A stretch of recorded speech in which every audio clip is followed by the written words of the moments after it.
What is question two? Question two Oh, is can I do some product placement first before we? oh yeah. Is it Dominic? Is it Dominic? That's Dominic. Think Small. Get it at Amazon by Dominic Imseng, one of our great contributors over in Switzerland. Fantastic book, The Ad That Started the Creative Revolution. Now analyzed more deeply than any other ad before. I just read that. See, I can read. University of Denver graduates can read. Kind of. All right, that's a question two. Sorry, that there was our tasteful product placement, Grant. I like it. It fit. Tasteful. It was a good 30. Hey, you know what? I'm a pro. Ish. That's now a 47. Right. Question two is, in a creative world that's always changing, how do you even get true perspective? And the hashtag, as always, is awscchat. So Grant, talk about achieving it. Talk about gaining it. What is that process like? What was it like for you, and how do you think others can kind of emulate some of the success that you've had? Yeah. It happens in big and small ways. I think it happens by forcing change in your life and trying new things and being exposed to new ideas.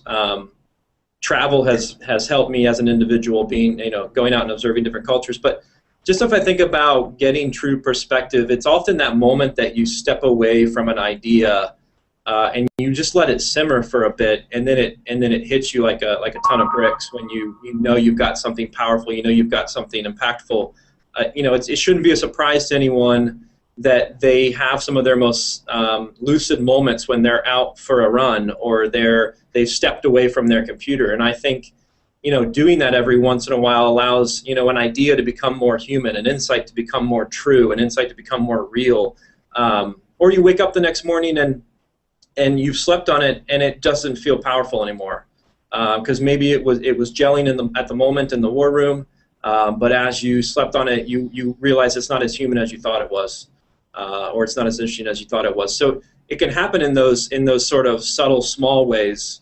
But then you can do big things. How do you get true perspective? You can do big things too that sort of force change in your life, and sort of look at the world with child's eyes, and open up and be an observer again and gather those 10 opinions before you give one. I like the child's eyes thing, and just Absolutely. because I have two kids. I also believe that, brief aside, I also believe that toddlers would be the greatest salespeople in the history of the planet because they don't take no for an answer. That's a good point. But what's interesting about that is that again, I talked about perspective being messy, but that messiness still demands some level of discipline. Don't you think the discipline to let go? Yeah. Or yes, and the discipline that goes with the boring stuff that you do on strategy too, right? I mean, Right.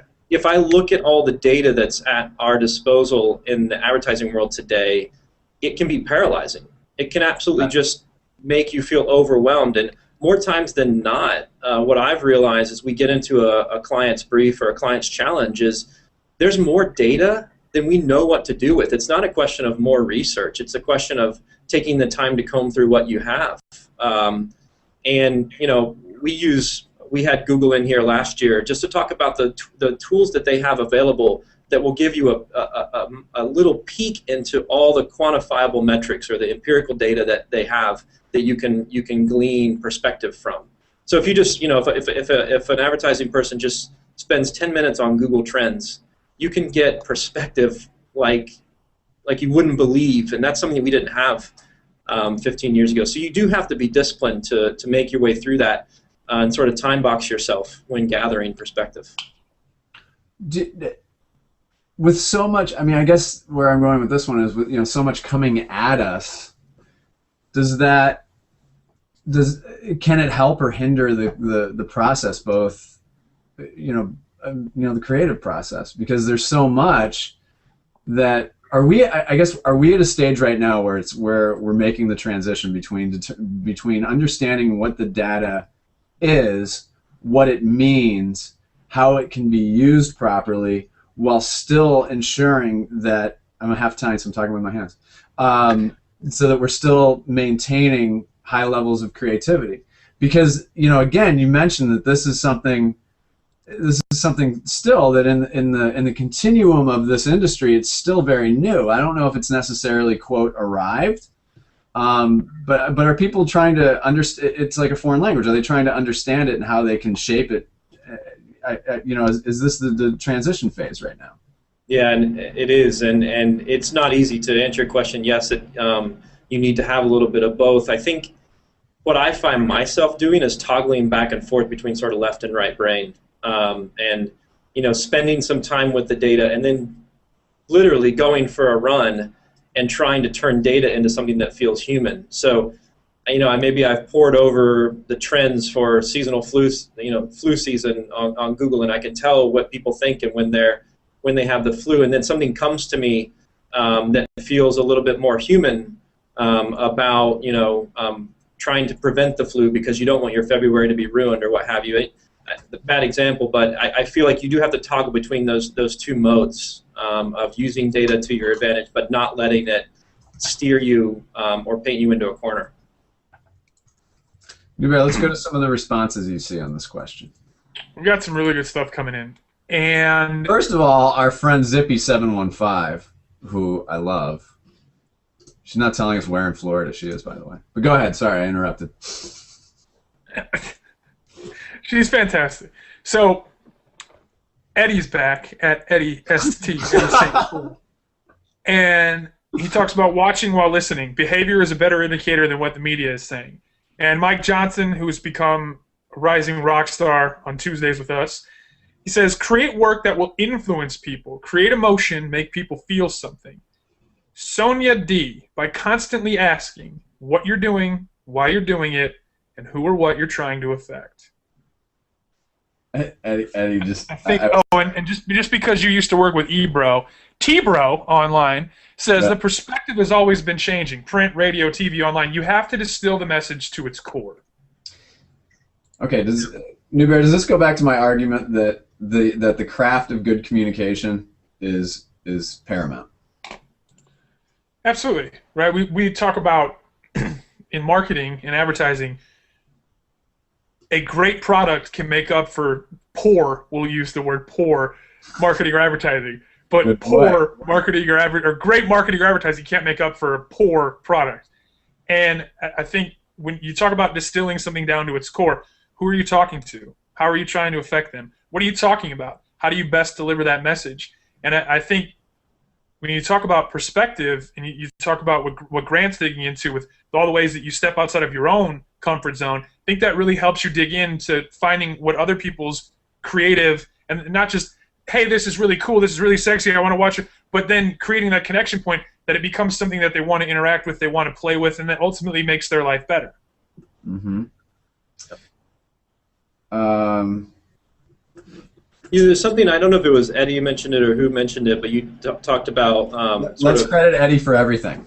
All right, we'll do that. So nice job, Eddie. I want to point out how you said that creative sort of creates that perspective and pushes that idea out there. That's what great brands do, right? Great brands give us perspective, and they start to drive a wedge between themselves and their competitors' brands. A brand is, in a way, sort of a mnemonic for perspective. And when I see a logo, I know what they're bringing to that equation. I always use the phrase, a product gives you something to buy, a brand gives you something to buy into. Mm-hmm. And what you buy into is that brand's perspective. Grant, let me ask you this. So Whit Thompson, our good friend, but we're going to give Eddie all the credit here. Whit Thompson. Whit Thompson. Eddie probably informed this. Whit Thompson, our good friend and contributor, listen hard, consider different points of view, then trust yourself to make the intuitive leap to an idea. You've been in the game for a while, and I don't get the sense that you're rigid in any sense, but do you notice any? Do you notice that you might fall back on certain things just based on your experience? When you're listening, you're getting the perspective. Do you ever kind of catch yourself saying, this isn't going to work and here's why? Yeah, and the first part of that, do I fall back on things? Absolutely, in both good ways and bad ways. I think in this this long of a period within planning specifically has taught me sort of the human truths, the basic human truths that you can apply to any situation at any point. You know, if you look at a project like Google Rebrief, where they just sort of took 30 and 40-year-old campaigns and then threw them into our new technographic behaviors. What that proved to me in ways that I had thought but hadn't seen happen before were that many stories, many narratives, many human truths are timeless. And so yes, I do fall back on those, and I kind of have to stop myself from allowing that to hamstring a discussion in a way that drives us back to an old way of thinking. Well, we're going to get on to question 3 here in a second, but let me ask you this as we lead up to it. How does your gut play a role? It for me, like it does for anyone else. When you see an idea, you have to ask yourself: do you feel that? Do you believe that? Does it feel human to you based on what your perspective is? And it's hugely important. But I think that's that sort of trick of gathering 10 other gut opinions before, as a creative team or as a task force, sort of forming your own final one that you're going to then project out to the rest of the world. So you use your gut, but continue to be an observer at your core. We have a little bit. I don't want to bust your chops and call you passive or undermine what you're saying, because there's a ton of truth, and I do agree with you in a lot of ways about farming out 10 other opinions before you speak your one. But you talk about your gut and trusting that. How do you learn now? You've been in this, you're accomplished, you're good. How do you also then have the ability to go, you know what? This is the first idea. I trust it. I believe it in my gut. This is the one that we're going with. I don't think I've ever. No, not one time. I don't think I've ever done anything where I have felt so convicted I didn't have reservations. It's in any creative endeavor. You talk to painters and they'll say a painting's never finished. Right. And that's what it feels like when I write a creative brief. I always think if I had 3 more hours, I could refine my gut instinct to be even better. And so I don't know if you call that passive, but you kind of have to let it go and send it out there and see if culture will absorb it, adopt it, or if culture will reject it. And that's a hard thing to do, but you just have to do it. So would you say then that the perspective that you've gained allows you to, even though you wish you had those 3 more hours, allows you to trust what you are putting out there, even though like a painter you think it might never be finished? Yeah, definitely. I mean, I've gotten more confident in over the years, and I trust some of the things that a little bit more than I might have 10 years ago or 15 years ago. Yes, definitely. Let me ask you this as we get question 3 out. In your opinion, what makes a great creative brief through the lens of perspective? I would answer that in multiple layers. I think succinctness is the first, and you'll hear creatives say that, and you'll hear planners say that, to be clear and succinct. I think the second is to make sure it's grounded in a human truth, and that being a perspective that we all can share.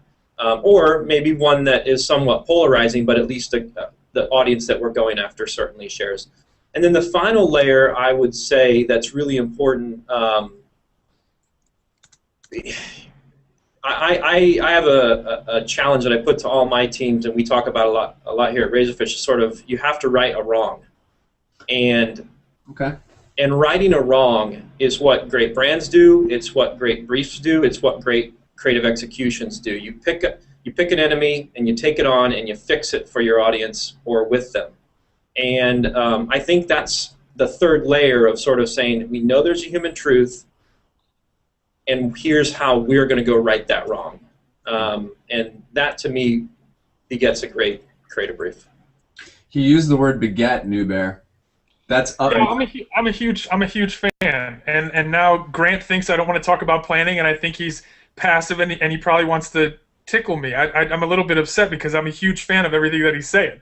Well, I do want to apologize for using the phrase baguette. That was uncalled for. No, no, we go for the up market here.